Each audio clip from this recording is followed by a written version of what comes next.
Hello learners, welcome to our channel Advish Pawan. I hope आप लोग सभी को अच्छे होंगे। आज हम लोग फिर से क्लास 9 के लिए एक इंटरेस्टिंग टॉपिक इंग्लिश बुक का नाम है beehive, chapter number 6 my childhood का एमसीक्यूज पार्ट 2। ठीक है, इससे पहले हम लोगों ने पार्ट 1 रिलीज़ किया था और पार्ट 1 पार्ट 2 मिला के दोनों मिला के आप लोगों का माय चाइल्डहुड चैप्टर जो है इसके सारे एमसीक्यूज लगभग कवर हो जाएंगे। फिर भी आप लोग टेक्स्ट बुक रीडिंग ज़रूर कीजिएगा। Okay, let's start the video और the session. Abdul Kalam became the 11th dash of India, यानी अब्दुल कलाम जी जो बने वो 11वें बने भारत के क्या? Prime minister, president, chief minister और chief justice. Right answer is president. Okay, question number 2, which religion did Abdul Kalam belongs to? ठीक है, अब्दुल कलाम जी किस धर्म से रिलेटेड थे, रिलीजन से रिलेटेड थे? हिंदू, मुस्लिम, क्रिश्चियन और जैन। तो राइट आंसर इज मुस्लिम। ठीक है, come to the next question number 3, who was Abdul Kalam sitting with when the new teacher asked him to sit on the last bench? ठीक है, अब्दुल कलाम जी के साथ कौन बैठा था जब उनके नए टीचर ने उनको पीछे जाकर बैठने के लिए कहा? चैप्टर पढ़ा होगा तो ये आप लोगों को इसका आंसर आता होगा। ठीक है, अरविंदन, उसका फ्रेंड, शिवा प्रकाशन, रामेश्वरम या रामानंदा शास्त्री। तो देखिएगा रामेश्वरम नाम का तो कोई फ्रेंड था नहीं, तो अरविंदन, शिवा प्रकाशन और रामानंदा शास्त्री, इनमें से कौन उस समय अब्दुल कलाम जी के साथ बैठा हुआ था जब नए टीचर को उनका बैठना उनके साथ हजम नहीं हुआ और उन्होंने अब्दुल कलाम को पीछे जाकर बैठने के लिए कहा? ठीक है, तो रामानंदा शास्त्री, यानी option number D is your correct answer. ठीक है, 4, which authors lines did Abdul's father quote in the end of the chapter? Abdul के पिता के द्वारा चैप्टर के लास्ट में किस शख्स की पंक्तियां दोहराई गई थी, कही गई थी? ठीक है, समझाने के लिए उनकी माँ को। Khalil Gibran, Khalil Gibson, Khalid Gibson और शमसुद्दीन। तो राइट आंसर खलील गिब्रान। ठीक है, option number A. Next question number 5, Kalam was born in a dash family. Kalam ji का जन्म जो हुआ था वो कैसे परिवार में हुआ था? अपर क्लास, लोअर क्लास, ठीक है, मिडिल क्लास और रिच फैमिली, यानी ऑप्शन सी मिडिल क्लास में उनका जन्म हुआ था। ठीक है, come to the next question number 6, the name of Kalam's father was. Kalam ji के पापा का नाम, पिताजी का नाम आप लोगों को बताना है। ठीक है, जलालुद्दीन, शमसुद्दीन, जैनुलाब्दीन और अलाउद्दीन। ठीक है, तो जलालुद्दीन, अलाउद्दीन तो चैप्टर में कहीं नाम नहीं आया, शमसुद्दीन कज़न हो गया, तो एक ही ऑप्शन बचता है हम लोगों का, जैनुलाब्दीन। ऑप्शन नंबर सी आप लोगों का सही होगा। ठीक है, come to the next question, what is essential for all round growth according to the lesson? इस चैप्टर को पढ़ने के बाद आपको पता चला होगा कि ऑलराउंड ग्रोथ के लिए, ऑलराउंड डेवलपमेंट के लिए क्या एसेंशियल है, मतलब ज़रूरी है? टॉलरेंस, एक्सेप्टेंस, हैप्पीनेस या फिर ऑल? तो राइट आंसर ऑल हो जाएगा। सभी क्वालिटीज़ चाहिए यदि आपको सक्सेस करना है तो। ठीक है, ऑलराउंड डेवलपमेंट करना है तो। Next, what kind of person was Shiv Subramanya Iyer? ये उनके साइंस टीचर हो गए। ठीक है, उनका नाम है शिव सुब्रमण्य अय्यर। तो ये किस प्रकार के शख्स थे, व्यक्तित्व वाले? ऑर्थोडॉक्स ब्राह्मण थे, ठीक है, या फिर काम एंड जेनरस, ठीक है, शांत प्रिय और महान विचारों वाले, या फिर बिलीव्ड इन इक्वेलिटी, समानता में विश्वास करने वाले, and wanted to bring reforms in the society, और सोसाइटी में सुधार करना चाहते थे। ठीक है, तो देखिएगा ये सारे ऑप्शन सही हैं। शिव सुब्रमण्य अय्यर नाम से पता चल गया होगा वो एक ब्राह्मण है, काम जनरस भी हैं क्योंकि वो मतलब अब्दुल कलाम को दो दो बार देखोगे भोजन पर बुलाए, और भी बहुत सारी क्वालिटीज़ हैं। ठीक है, और वो रिफॉर्म करना चाहते हैं सोसाइटी को, तो इसका राइट आंसर ऑल हो जाएगा। ठीक है, यानी option number D. Question number 9, who influenced Abdul Kalam? ठीक है, इन्फ्लुएंस्ड मीन्स प्रभावित करना, तो अब्दुल कलाम जी को किन्होंने प्रभावित किया? His father, his mother, his friends, his teacher. ठीक है, तो राइट आंसर हिज फादर, वो अपने पिता से बहुत ज़्यादा प्रभावित थे। Next, which seeds did Kalam collect during the second world war? द्वितीय विश्व युद्ध के दौरान अब्दुल कलाम जी किन बीजों का एकत्रित किया करते थे? ठीक है, tomato seeds, tamarind seeds, mango seeds और महुआ सीड्स। तो राइट आंसर टैमरिंड सीड्स, यानी इमली के बीज। ठीक है, और कलेक्ट करके उनको सेल किया करते थे। Next 11, what kind of person was Kalam's father? Kalam के पिता कैसे पर्सन थे, यानी उनकी पर्सनैलिटी कैसी थी? काइंड थे, वाइज थे, जेनरस एंड डायनामिक। चैप्टर आपने पढ़ा होगा तो काइंड भी थे वो, वाइज भी थे और जेनरस एंड डायनामिक भी थे। तो यानी ऑप्शन डी जो है वो मेरा सही हो जाएगा। ठीक है, ये सभी। ठीक है, next question number 12, why did the teacher separate Kalam from his friend. Teacher ने कलाम को क्यों सेपरेट कर दिया, यानी अलग कर दिया और पीछे जाकर बैठने के लिए कहा। Because of his own notion of social ranking and religious discrimination. ये उसकी अपनी धारणा थी, मान्यता थी सोशल रैंकिंग की और मतलब धार्मिक भेदभाव के चलते। या फिर B, they were talking in the class, वे क्लास में बात कर रहे थे। They were not doing their work, वे अपना कार्य नहीं कर रहे थे। They were disturbing the class, या फिर वे क्लास को डिस्टर्ब कर रहे थे। ठीक है, तो इसका राइट आंसर हो जाएगा option number A, because of his own notion of social ranking and religious discrimination. ठीक है, क्योंकि वो उसकी अपनी खुद की धारणा थी, मान्यता थी, और जिसके आधार पर वो सोशल रैंकिंग करता था, यानी ब्राह्मण है तो वो आगे बैठेगा, मुस्लिम है तो वो पीछे बैठेगा, ऐसा करके। ठीक है, यानी ऑप्शन एक सही है। 13, what did Kalam think and say about his parents. Kalam क्या सोचता है, क्या बोलता है अपने पेरेंट्स के बारे में।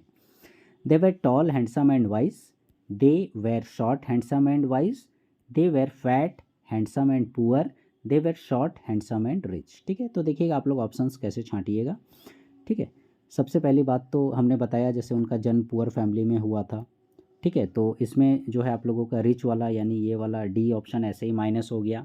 ठीक है, और फिर शॉर्ट, उनके पिताजी शॉर्ट नहीं थे, फैट भी नहीं थे। ठीक है, तो option number A, that is they were toll handsome and wise, लंबे थे, हैंडसम थे और वाइज थे। ये ऑप्शन आप लोगों का करेक्ट होगा। ठीक है, come to the next question number 14, name the 3 friends of Kalam. Kalam ji के 3 दोस्तों का नाम आप लोगों को बताना है जो उनके अच्छे दोस्त थे। ठीक है, रामानंदा शास्त्री, अरविंदम, शिवा प्रकाशन, रामानंदा शास्त्री, अरविंदन, शिवा प्रकाशन, शिवपुराण, अरविंदम, रामा शास्त्री, या फिर डी रामाकृष्णा, अरविंदन, शिवा प्रकाशन। इसमें भी देखिएगा स्पेलिंग पर आप लोगों को ज़्यादा फोकस करने की आवश्यकता है। ठीक है, तो इसमें देखिएगा अरविंदम है। ठीक है, तो ये ऑप्शन नहीं होगा। ठीक है, फिर देखिएगा इसमें भी अरविंदम है, ये भी नहीं होगा, यानी ए माइनस हो गया, सी भी माइनस हो गया, बच गया डी रामाकृष्णा, ये ऑप्शन नहीं था। ठीक है, तो मेरे पास ऑप्शन नंबर बी बच गया, वो क्या है, रामानंदा शास्त्री, अरविंदन, शिवा प्रकाशन, यही उनके दोस्त थे, यानी option number B. Next 15, when was Kalam's ancestral house built. Ancestral house माने पूर्वजों का घर, प्राचीन घर जो दादा दादी नाना नानी के समय से बना हुआ है वैसा। तो अब्दुल कलाम जी के जो एंसेस्ट्रल हाउस था, पूर्वजों का घर था, वो कब बना था। ठीक है, 18th century, 19th century, middle of 18th century और मिडिल ऑफ 19th सेंचुरी। तो इसका राइट आंसर हो जाएगा आप लोगों का डी, यानी that is middle of 19th century. ठीक है, ये ऑप्शन आपका सही है, यानी 19वीं शताब्दी के मध्य में बना था। ठीक है, next question number 16, how much money did Kalam earn after selling. Question incomplete है, नेक्स्ट पेज में। द टैमरिंड सीड्स, यानी इमली के बीज बेचकर वो कितना रुपए लगभग वो कमा लेते थे। ठीक है, उनको मिल जाता था 25 आना, 50 आना, 5 आना और 1 आना। तो इसका राइट आंसर 1 आना। ठीक है, लगभग वो मतलब जब भी बेचते थे लगभग दिन का 1 आना वो कमा लेते थे। ठीक है, from where has this chapter My Childhood been taken. ठीक है, अब ये इंपॉर्टेंट क्वेश्चन है, ऐसे तो सारे क्वेश्चन इंपॉर्टेंट हैं पर इस पर ज़्यादा फोकस करने की आवश्यकता है। क्या है कि माई चाइल्डहुड, ये जो आप चैप्टर पढ़ रहे हो ये कहाँ से लिया गया है। ठीक है, तो ये थी wings of birds, wings of fire, memories of childhood या विंग्स ऑफ चाइल्डहुड। तो ये है विंग्स ऑफ फायर, ये ऑटोबायोग्राफी एपीजे अब्दुल कलाम की, और उसी से ये माई चाइल्डहुड लिया गया है। Right answer is option number B.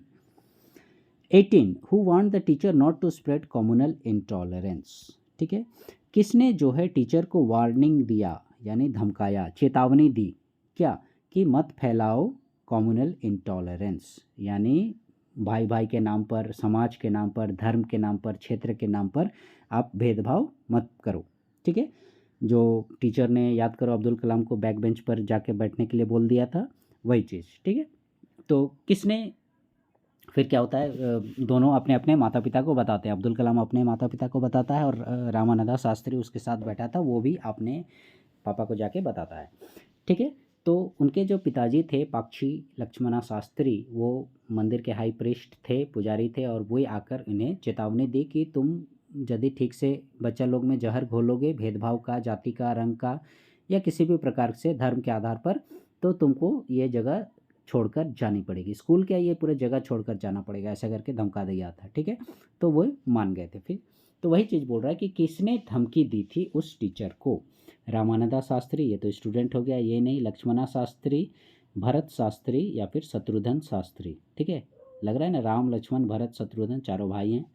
ठीक है, तो फिर खैर हमें फोकस करना है अभी चैप्टर पर। यह हो गया लक्ष्मणा शास्त्री, इन्होंने ही धमकी दी थी। और ये लक्ष्मणा शास्त्री जी कौन थे?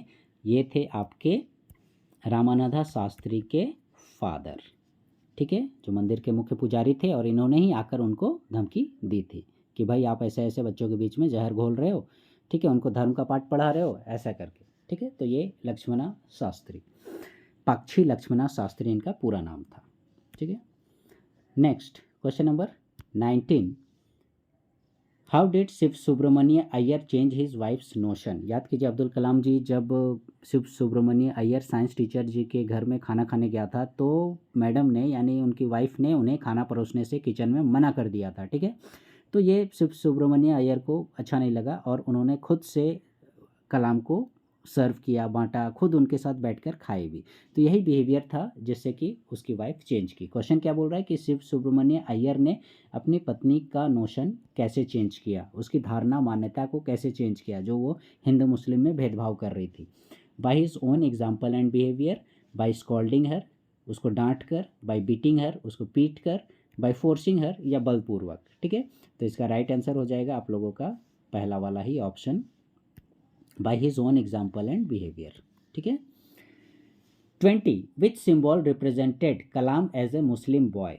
अब आपको बताना है कि आप कलाम जी मतलब क्या रिप्रेजेंट करता है कलाम जी में कि वो उन्हें मुस्लिम दर्शाता है। ठीक है, कौन सा सिंबल? ही वोर ए सैक्रेड थ्रेड, वो सैक्रेड थ्रेड धारण करते थे। ही वोर ब्लैक क्लोथ्स, वो काले कपड़े पहनते थे। ही वोर ए कैप, वो टोपी पहनते थे।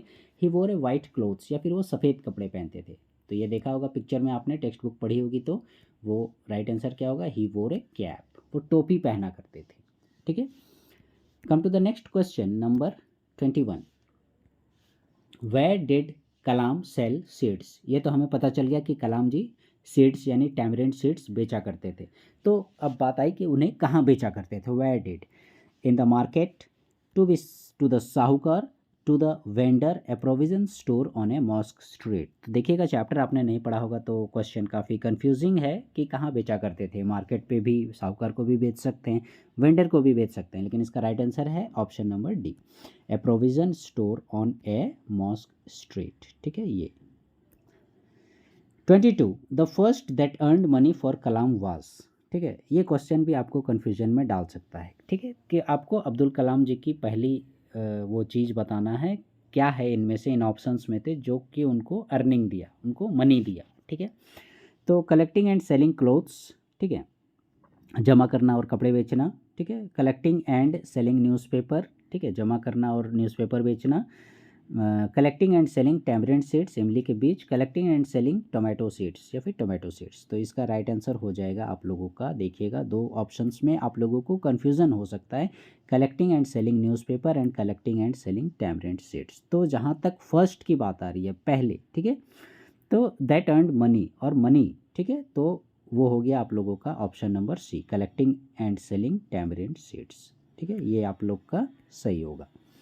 ठीक है, लेकिन वहीं यदि वेतन की बात होगी, ठीक है, वेजेस की बात होगी, ठीक है, सिर्फ मनी नहीं, वेजेस, जिसको वेतन भत्ता वगैरह बोलते हैं, तो ये था आपका कलेक्टिंग एंड सेलिंग न्यूज़पेपर। ये वाला ऑप्शन आपका सही होगा। ठीक है, ध्यान दीजिएगा, इस क्वेश्चन पर कुछ भी पूछ सकता है।